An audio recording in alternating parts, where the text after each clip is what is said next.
natatakot ng umibig. Nakakapagod lang pag may tumatakbo sa isip. Takot ng masaktan kasi posible na maulit. Nagkaroon ka ng papel sa buhay na biglang napunit sa kadahilanan na baka di ka sapat, o baka dahil nandun pa siya sa nakaraan.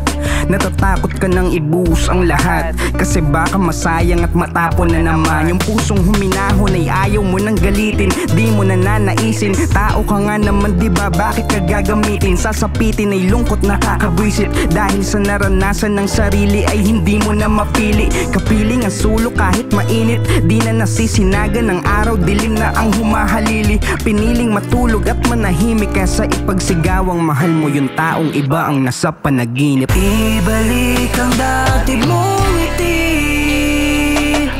ngumiti, ngumiti. Ibalik ang dati mong ngiti at sa iyong sarili magbawi ang sigla sa'yo magmumula, umabati at masimulang muli.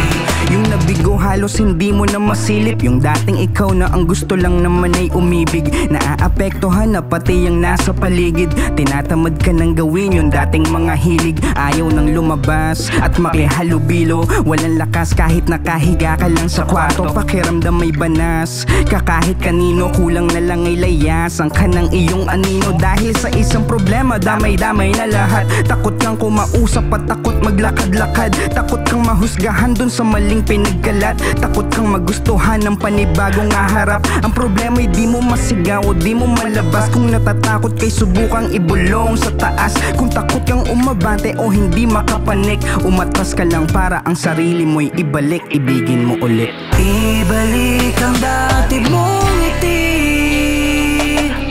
ngumiti, ngumiti.